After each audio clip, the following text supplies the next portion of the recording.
Alright, hello everybody and welcome to part 2 of my introduction to integral calculus series. And today we're going to be having a look at anti-differentiation. And I'm introducing this quite early on because it is a key skill that you will need in order to solve integral calculus problems. So anti-differentiation, what exactly is it? Well, as the name suggests, it's just differentiation but in the other way. Because let's take for example the function x squared. If we differentiate it, so d dx, differentiate it, we're going to get down to 2x. And if we want to anti-differentiate something, we're pretty much going back up the other way. So that means that if we want to anti-differentiate 2x, then we can just go back up the other way. And let's take another example. Let's say we have the function 4x to the 7th power and we want to differentiate it. Well, we're going to bring the 7 down, we're going to get 28x, and then reducing the 7 by 1, we're going to get 6. So the derivative of this function right here, 4x to the 7, is 28x to the 6th. And anti-differentiating this thing, we're going to get back up to here. So that's kind of the general idea of it. It's just differentiating, but in the other way. So how exactly can we compute antiderivatives then? Well, I guess the first method is just recognizing the derivative. So if I have the function, let's say 3x squared, what we want to think about is what function that once we differentiate it gives us 3x squared. And maybe based off of experience or something, you might know that it's going to be x cubed. So especially for polynomials, a nice way to think about it is you want to look at this power right here. Let's say there's 2 for example, and you just want to add 1 to it. So 2 plus 1 gives you 3. So that's the basic case. And maybe for something a little bit more difficult, maybe let's say 8x cubed, how can we anti-differentiate this thing? Well, just like I said before, we want to look at this power right here, and we want to think of a power above. So here we have x cubed, and let's think of x to the 4th power, okay? So notice that when we differentiate x to the 4th power, we're going to get 4x cubed. And that's not quite 8x cubed, it's off by a factor of 2. So if we want to turn this 4x cubed into an 8x cubed, what exactly can we do?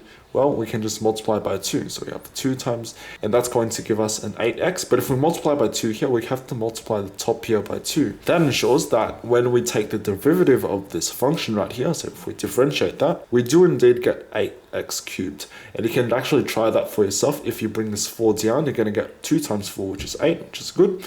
Then reducing the power by 1, you're going to get 4 minus 1, which is 3. So that is perfect. So that means that an antiderivative of x8 cubed right here is 2x to the 4th power. But there's actually a bit of a problem with anti-differentiation, because notice with this new function right here, and might as well introduce the name, this is called the primitive function, and the primitive function is the opposite to the derivative functions. This primitive function right here, I can add any constant I want onto the end. So let's say 3 for example, and it actually won't change the derivative, because you can think about it as moving this function, this base function, 2x to the 4th power, up and down. So adding constants on the end is kind of like vertical translations, and that actually does nothing to affect the gradient at any point.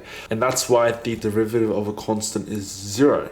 So I can add any constant I want onto the end of this. It could be 100 if I want, and it still won't change the derivative. So with the primitive function, it's not good enough just to say, oh, the primitive is 2x to the 4th power. We have to account for the unknown constant that might be there. So what we do is we write down this function plus some arbitrary constant c, because we actually don't know what constant might be there. So it's always important to put down the plus c right here. So let's do another quick example. Let's take, for example, the function 5x squared, and we want to find the derivative of this function right here. Well, if you look at this power, there's a 2 right here. So we want to think of a power above, so x cubed. But when we differentiate this, we're going to get 3x squared. And 3x squared is not quite 5x squared. So how can we turn 3x squared into 5x squared?